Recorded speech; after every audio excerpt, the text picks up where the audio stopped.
Thank you. I now call on Kezia Dougdale to speak to and move the amendment in her name. Kezia Dougdale.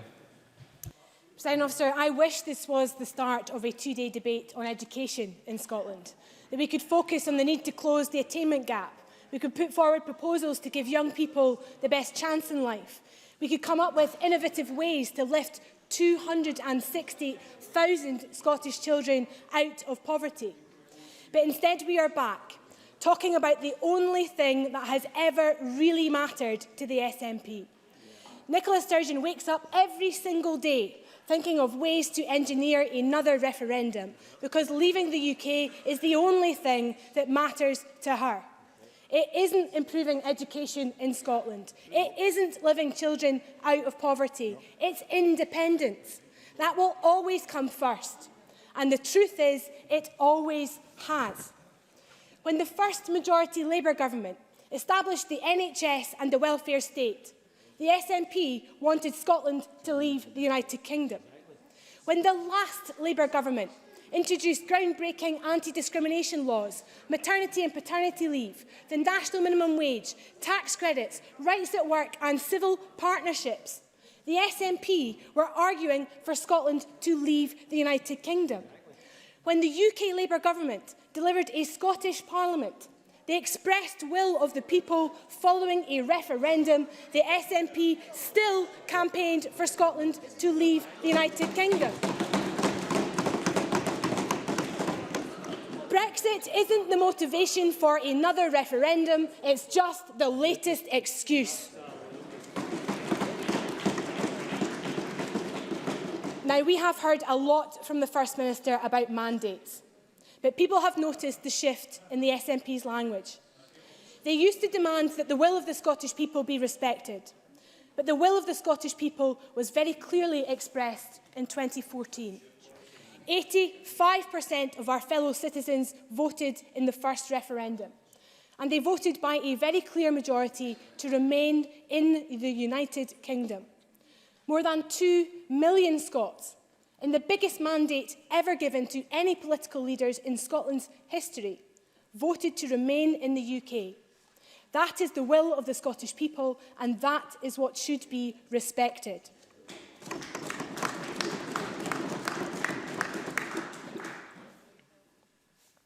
We have already heard from the First Minister about the need to respect the will of this Parliament. If only she'd respected the mandate given to government by this chamber before now. If she had, several local NHS services would be free from the threat of closure hanging above their head. The First Minister would have banned fracking, and she would have scrapped the Football Act too.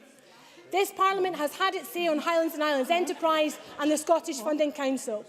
Will the First Minister respect that? And this Parliament voted to demand a change of course from the Nationalists on education. Given that's apparently her defining priority, surely the First Minister will respect that. So when this Parliament votes for another referendum, as it inevitably will, thanks to the perpetual crutch that the Greens provide, let's not pretend that it reflects the will of the Scottish people. Because it doesn't. The people of Scotland do not want another divisive referendum. Last week, the First Minister said the 2014 referendum wasn't divisive. She obviously didn't speak to many people beyond her own party faithful. Because my experience, and the experience of the very many Scots who have taken the time to tell me on the doorstep, in the street and by email, is that this country, their country, felt more divided than at any time in their lived memory. Families argued, colleagues fell out, and communities were split down the middle. No bus, no train, no pub, no community centre, no workplace, no living room escaped that fallout. And last Monday, the first day of this campaign, felt just as hostile and polarised as the 847th and final day of the last. Where does it end? Some of those who voted to leave the UK and the majority who voted to remain in the UK don't want to go back to the divisions of the past. But if there is to be another referendum, if the First Minister must drag the people of Scotland back there, the Labour Party will campaign with everything we have to remain in the United Kingdom. And let me tell you why. And let me tell you why. For Scotland against this nation. Oh, come on. Order. Let me tell you why. First Minister, if you want to have a different result from the last time, you might want to listen to people that don't agree with you. I believe in the United Kingdom, not as a symbol of past glories or of purist ideology, but as a living, breathing union of nations that delivers for the people of Scotland. The pensioners whose income is secured through a UK state pension and benefit system. The shipyard workers who are in jobs because of UK defence contracts. The staff in East Kilbride who deliver aid to some of the poorest countries in the world on behalf of all of us. The schools that are built because of the extra money we receive by being in the UK.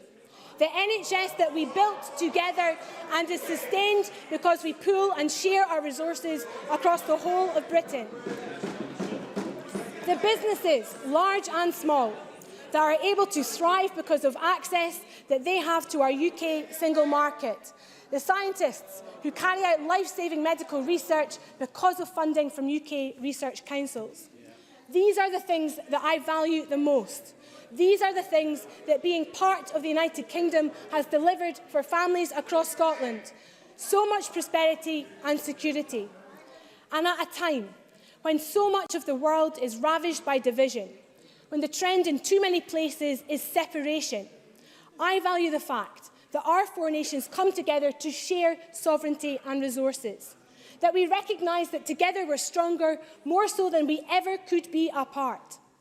And I say to the members opposite, it is not this union of nations which is intrinsically unjust or unfair. It is the actions of the powerful within it. Now, I hate what the Tories are doing to Britain. I've never felt anger like it. Wait and hear it. Listen. Listen. The austerity programme is destroying public services that we all value and the poorest rely on. But the SNP cannot escape from the facts. Leaving the UK would make things much worse for the poorest people in Scotland. And in the 6 years that I have sat in this chamber, I have never once heard a convincing argument to the contrary. Because separation would mean... Well, let's see if Kevin can give us one. Kevin Stewart. As Ms Dougdale has just mentioned poor folk there, as we see the Tories advance their austerity agenda and make poor folk even poorer, is she happy to go round doors saying that she's going to be happy with the Tory government for the next 10, 20, 30 years? Kezia Dougdale.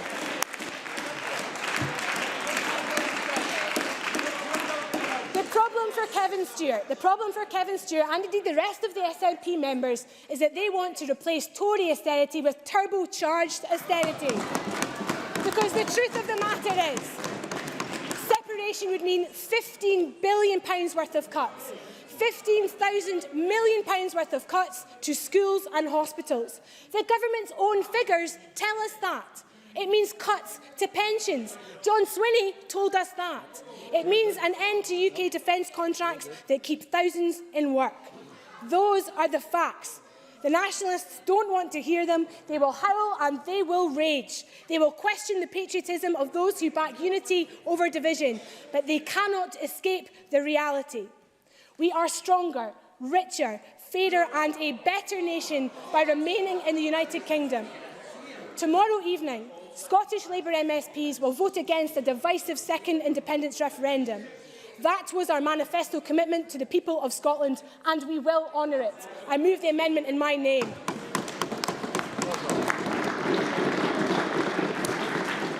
Thank you. I now call on Patrick Harvey to speak to and move the amendment in his name. Thank you.